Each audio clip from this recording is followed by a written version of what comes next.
This is part 2 of an oral history recording with Chaplain Lewis Long of Lake Helen. The interviewer is Jackie Kirsch, who is a West Volusia Historical Society volunteer. Today is January 21st, 2016. The interview is being recorded at Lewis's home in Lake Helen. Today we will be focusing on Lewis's family, beginning with E.W. Bond, his great-great-grandfather, and the company that he helped build, Bond Lumber Company, and its subsidiary, Bond Sandstone Brick. The company played a very important role in not just the development of Volusia and West Volusia, but also with the state of Florida. Lewis, could you tell us a little bit about the company, how it began, and why it began in this particular area? Well, Jackie, to do that, I need to give you some background on my great-great-grandfather, Eber W. Bond, E.W. Bond.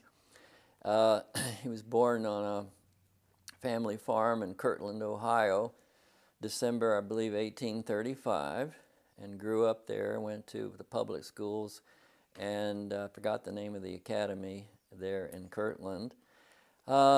He had a certain personality and disposition about him that formed in those early years and was with him through his lifetime. So I'll start with when he left the farm with his brother Milton Bond. They provided provisions for the Union Army on a barge up and down the Mississippi River. And then from there, still a young man, he went to California, 1852, I think, or 3. Spent 2 or 3 years in California as a gold miner. You'd think the gold mine rush would all be over, but it wasn't. And he didn't strike it rich right away, but he was a persistent man, and he believed that there was gold to be had. So indeed, he did strike it rich, as they say, and his wife down the road was, her engagement ring was made out of gold that E.W. had mined in California. He, another little aspect of it, he had enough money so he paid for passage on a ship to go around the Horn. He didn't go by wagon train or horse. He went on the ship around to California. Well, he went back to Willoughby, Ohio for a while, which was near Kirtland, but then he went to Michigan and started a lumber industry in Michigan. That's before they even had the railroads in that part of the state. And actually the town is named Bond, Michigan, and some of the maps still have that on there today. So he was very successful there, but he sold his interest there and went back to Willoughby, Ohio. And one reason was because he was married and children were being born. The first son, Frank, was 10 years older than my great-grandfather Maynard, who was 10 years older than the youngest brother, Robert. So there was 20 years between Frank and Robert. There was quite a spread. But when he was in Willoughby, he was very active there. Willoughby Fork and Hoe Company, Willoughby Wagon, founded the Bank of Willoughby. Then he was the mayor of Willoughby. Now, an interesting aspect of that is Willoughby was a Republican town. I mean, you know, this was in the north, and it was a Republican. Now, there were 2 registered Democrats in Willoughby, one being my great-great-grandfather, and the other the African-American barber in town. But nevertheless, he was elected mayor of Willoughby, Ohio, and very successful, and had, as they said in those days, a big house with a double parlor on Euclid Avenue. Interestingly enough, we live on Euclid Avenue here in Lake Helen. But back up there, he was somehow made a connection and became friends with Henry DeLand And so that piqued his interest, what was going on down in this part of the world. So he came down and visited here in DeLand, and then became good friends with Henry DeLand. And they were all part of that, what was called later the Old Settlers Society, which, yeah, we have all a book about, I think, at the DeLand House. Well, he built first railroad in Volusia County. There's a big mural at the historic courthouse up on the wall with depicting him and his workers, Irish and African American, and all of them building the railroad from St. John's Landing into DeLand to bring tourists in from when they come on the steamboats from Jacksonville from the north into the College Arms Hotel Mr. DeLand had built in DeLand. I could tell you a little more what happened to that railroad if you like, but or move on. I remember a story about the man who sued him. Yes. Why don't you tell that story? Okay. Well, actually, Frank had been involved in that, his older son, and Mr. DeLand's brother-in-law, Mr. Parse, sued the railroad because he said he fell off the wharf and was injured, and he was seen around DeLand with crutches. The courts and the district courts in Jacksonville really didn't like Northerners that much, and they ruled against him, and so he refused to pay the $50,000, which was an awful lot of money then. And so the next day they saw Mr. Parse without his crutches. He'd thrown his crutches away. And Mr. Taylor, Sidney Taylor, had looked through all the records and didn't find any transfer of the railroad. But anyway, that's when my great-grandfather abandoned the railroad because of that situation. Then he built, along with his son Frank and Uncle Jake Conrad, the Bond Lumber Company in Glenwood. And they made products up there, and there's a Bond Avenue there now, still there. The company was out on the railroad. So he had put Uncle Frank up in business with Uncle Jake Conrad up there. Then he got his oldest son Frank into the Volusia County Bank and Trust Company. So Uncle Frank was involved with that. And then Uncle Frank is the one who was the spiritualist in the family and helped incorporate the Southern Cassadaga Camp Meeting Spiritualists Association. And there is a Bond Street named after him over there. Sometimes people used to ask my grandmother or different ones, well, was your Uncle Frank a medium and that sort of thing? And she said, no, he wasn't a medium. But he believed in much of the theology of spiritualism, including universal salvation. He felt that God looked at people's hearts and knew, so he was more prone to leave judgment to the Almighty, and he believed in universal salvation. What was it about this area that made a lumber company particularly successful? Well, Jackie, there were thousands of acres of virgin pine, longleaf long pine. In particular southern pine here in the state of Florida. And in fact, we were the only mill, eventually the one in Lake Helen, that was able to handle that size of a tree, along with some cypress as well. E.W. came here to Lake Helen and then founded the E.W. Bond Lumber Company in Lake Helen and a veneer plant. And the Florida East Coast Railroad ran from New Smyrna Beach to Orange City, ran right through. We had a big brick depot here on the edge of Blake Park, the whole thing, and built this lumber mill that ran 24/7 during World War I. We were the only ones that could provide enough timber for the United States government to build all the cantonment buildings and all the bases and camps they were building like Camp Blanding. And it won many awards. It was the largest employer in Volusia County at the time. And I like to tell the story of our first secretary of the company.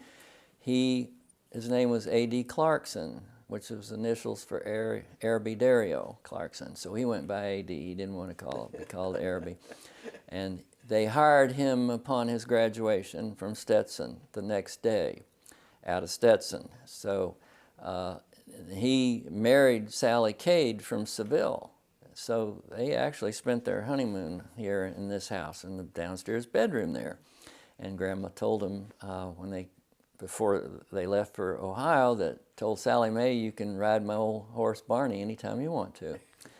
And my favorite story about Sally Mae used to tell me was they were opening these lumber yards around the state, and the company sent A.D. and Sally Mae to open a new yard down in the southern part of the state.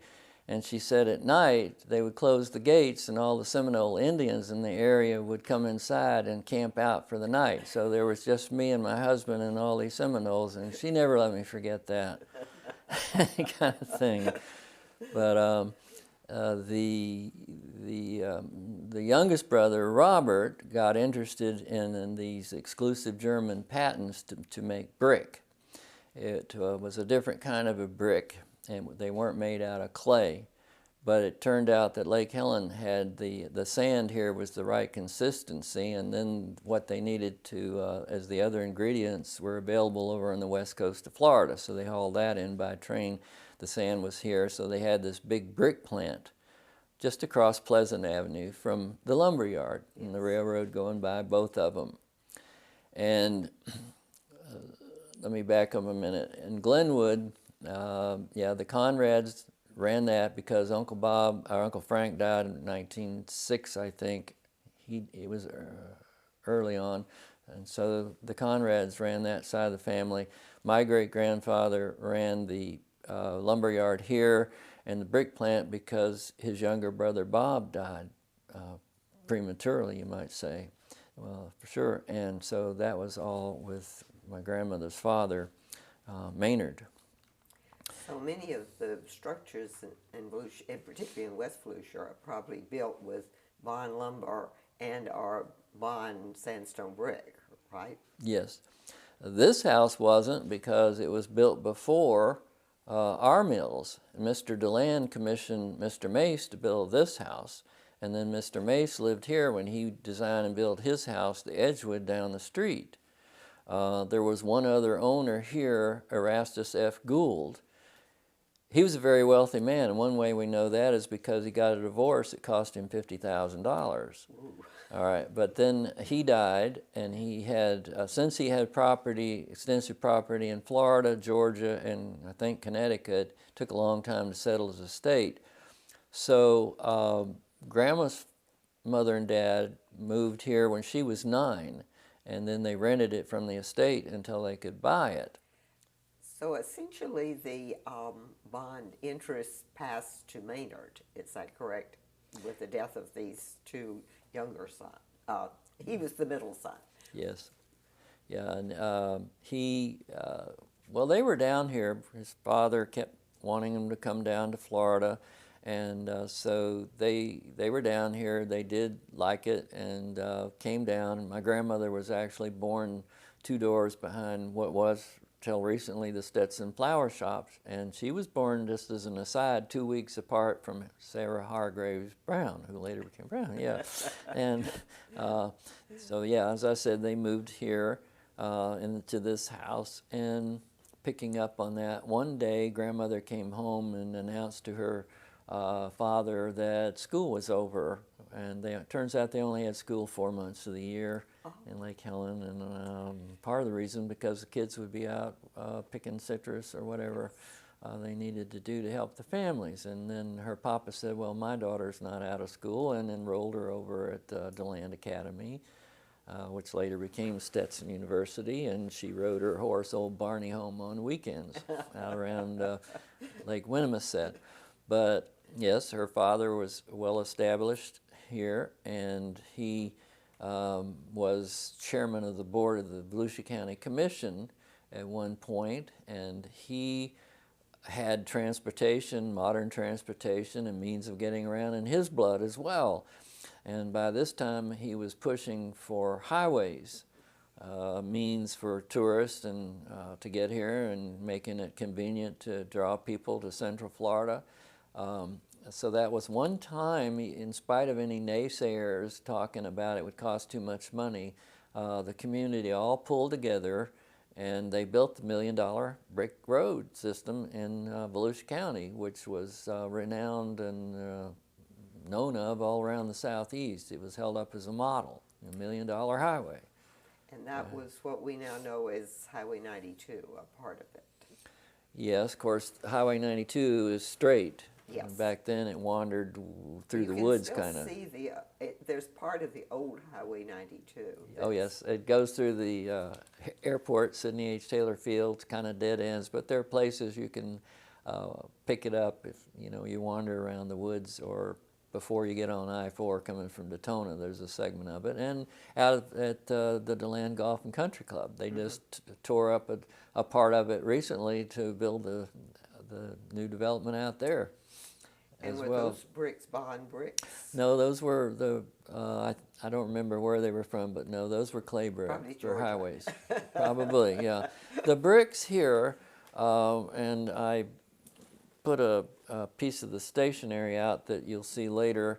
You open it up, it shows homes and things built out of that kind of brick, and it shows a airplane view of Dayton, Ohio, and half of downtown Dayton was built out of those sandstone type brick that we manufactured here. And Stetson University, as an aside, was a stockholder in the brick company. And so you see at Stetson Sampson Library, the old library, Conrad Hall, the gym, buildings at Stetson, the historic courthouse.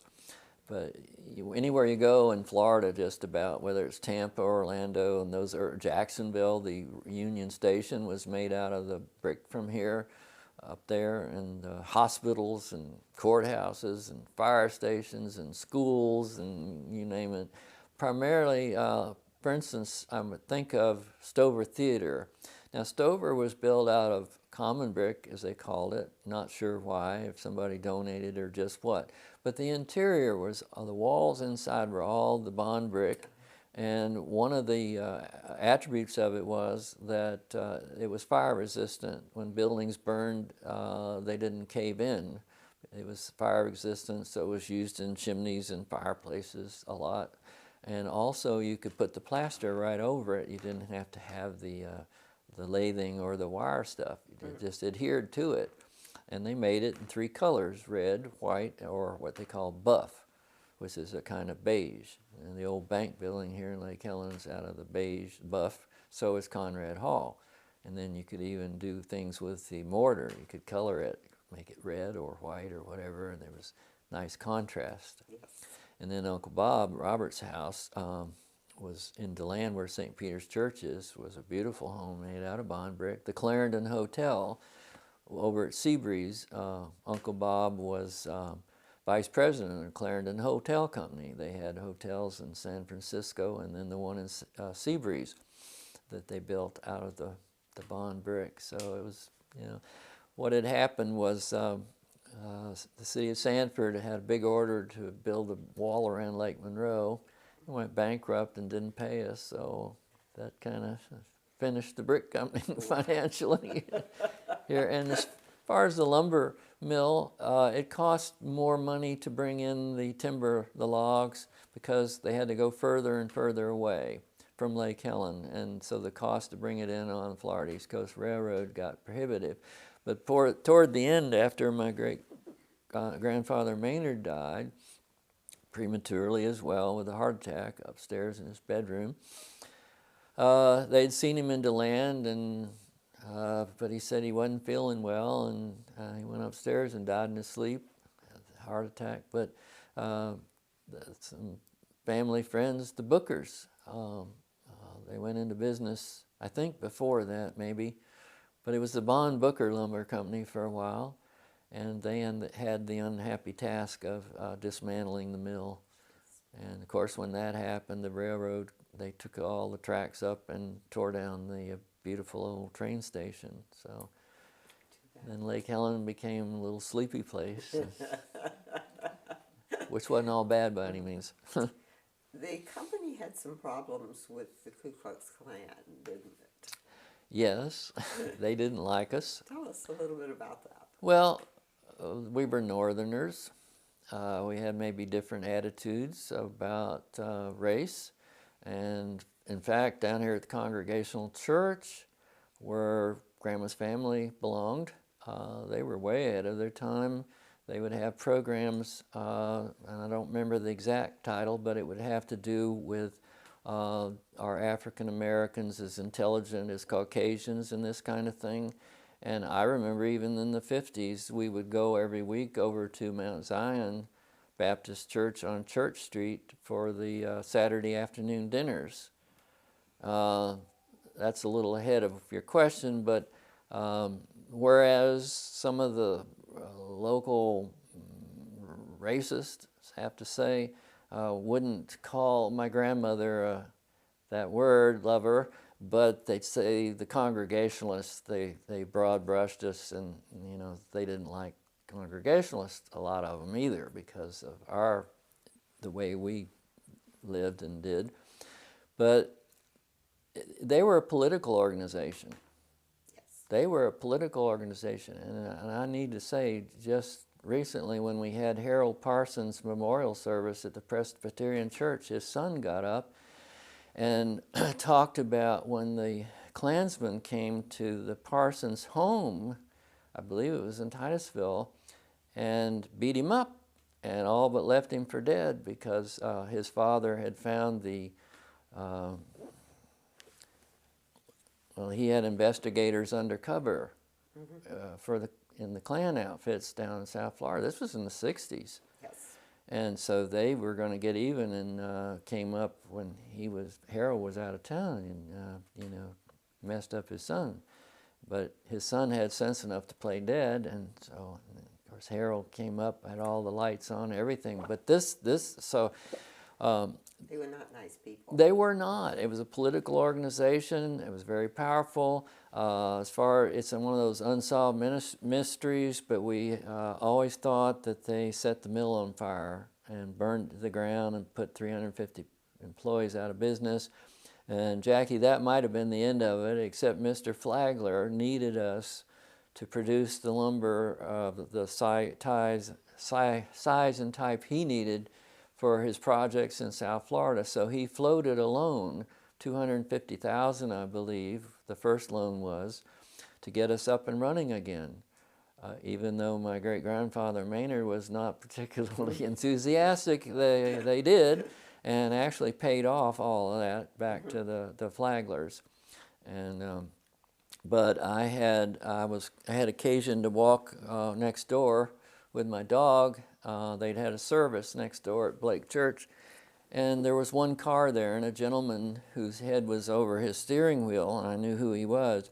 He had moved back here to Florida, he and his wife, and he was crying, it seemed, and so I leaned over, I said, "Are you okay?" I'm not going to tell you his name, and I've only ever told one person his name.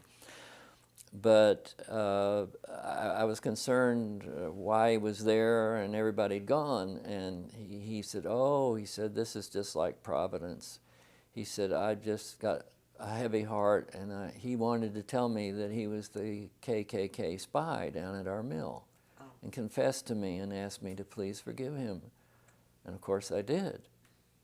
So that was, anyway.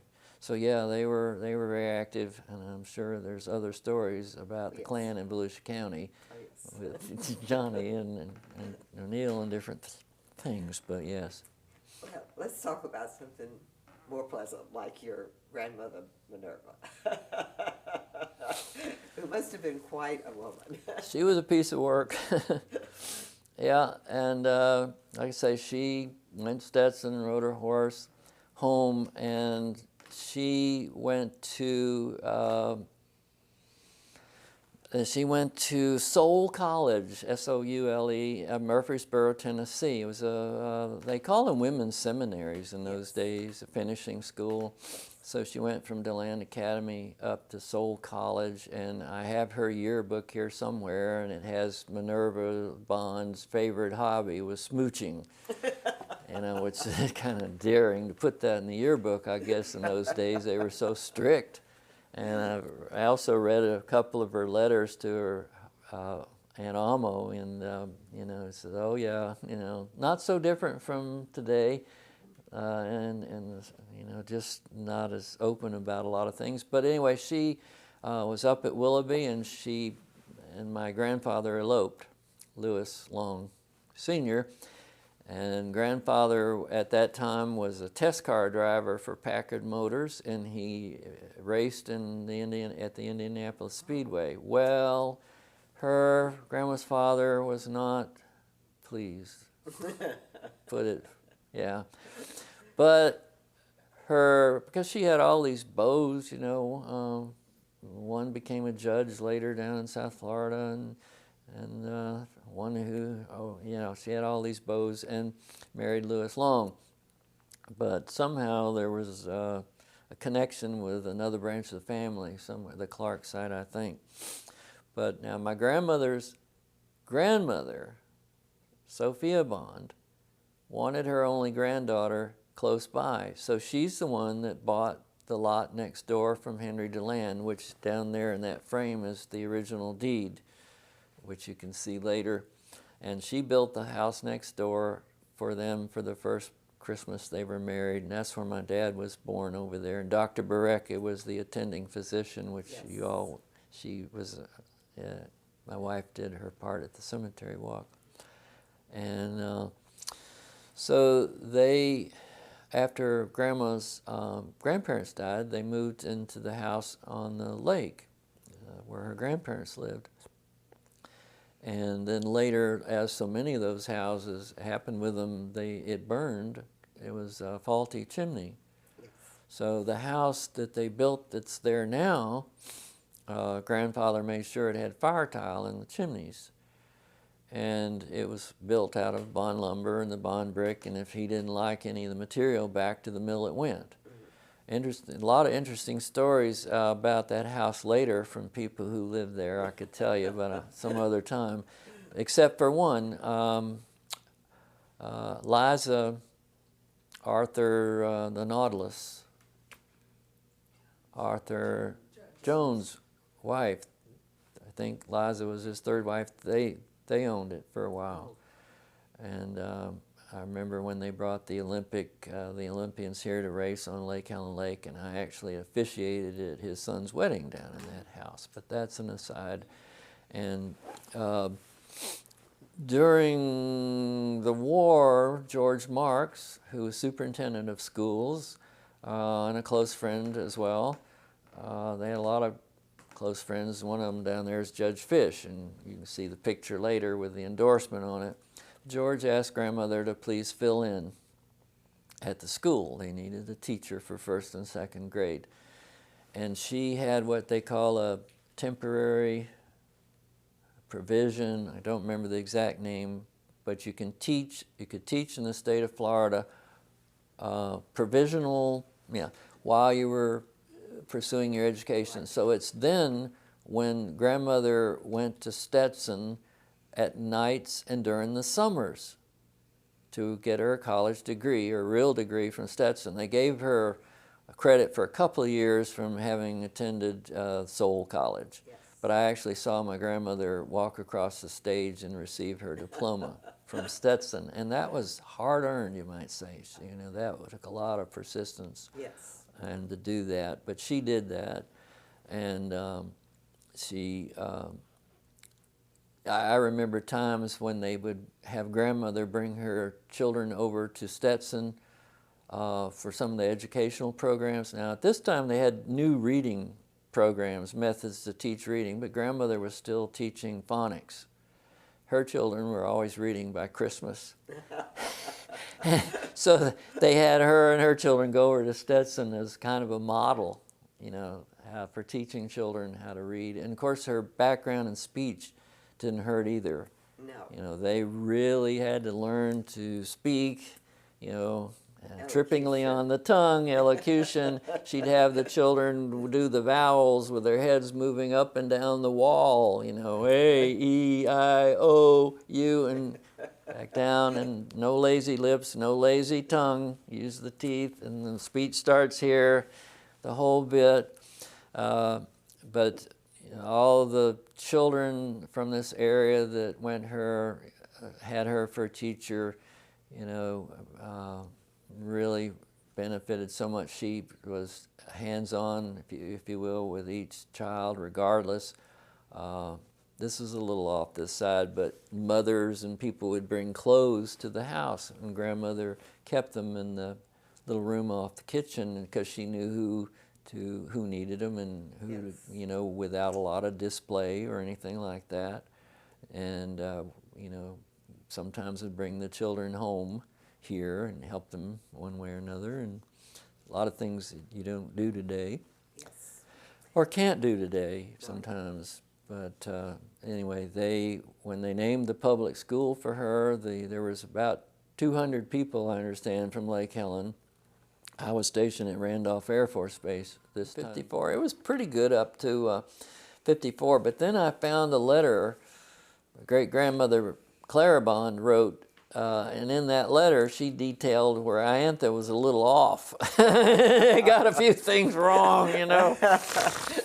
Okay.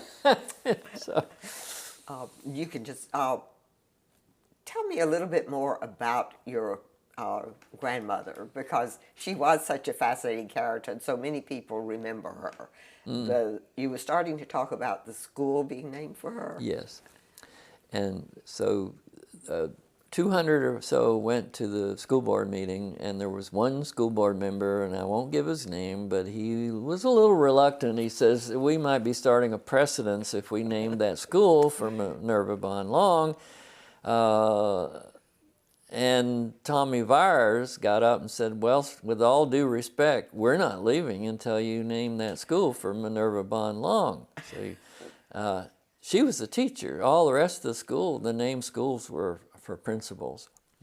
But I hear all the time stories from different ones. When I go anywhere, whether it's Stetson or out to eat or whatever, oh, I had your grandmother for a teacher, or my mother had your grandmother, all the different stories that come together. But I want to say this too, that you had mandatory retirement for school teachers was 70. The children were the love of her life. She used to tell me it was her school and her church that carried her through from losing their daughter in the flu epidemic, losing Uncle Maynard in China flying the hump World War II, losing my dad in 1949 and grandfather, and she could not go down to school, as she told me, down in the face and depressing and face the children. So they really carried her through and meant so very much to her.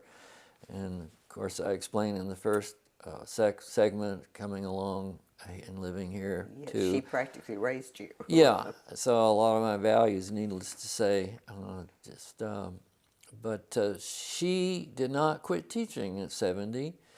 She put her name on the substitute list, so she would substitute over here at Samsula. She would substitute as far away as Barberville.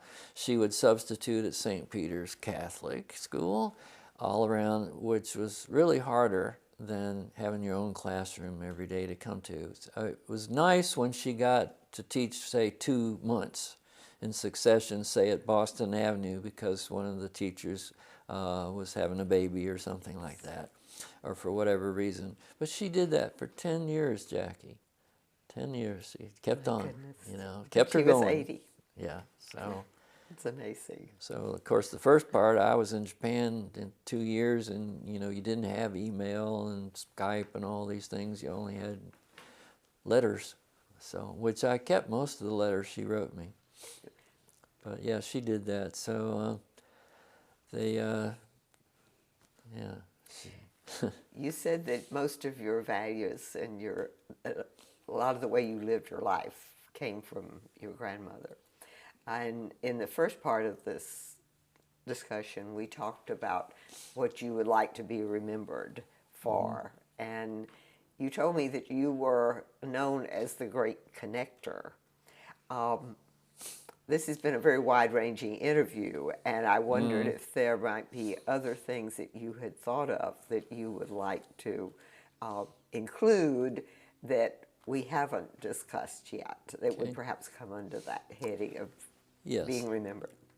There are many instances. There's two that are here, I'd say, locally. John Smart, for instance, he was my first chaplain boss at Patrick Air Force Base, and I was attached there as a reservist, as a chaplain candidate. And one day he told the secretary that he thought maybe we better come up to Lake Helen and see if paradise really existed this side of heaven. So they did, and I gave him the grand tour, and then he said, "This is where I'm going to retire." So we went through the whole process of helping him find and buy the Edgewood. And then we were going to have, when the old school came up for auction at the school board, John had gone on to Germany by then, but I wrote him and he put in the bid for it. And then later I put up half the money for it. To buy that school. We were going to have a conference center, which we named after Sidney Taylor. Sidney Taylor, and it was the Taylor Conference Center, Central Florida. And we had some nice retreats there, but then I got sent off to Alaska.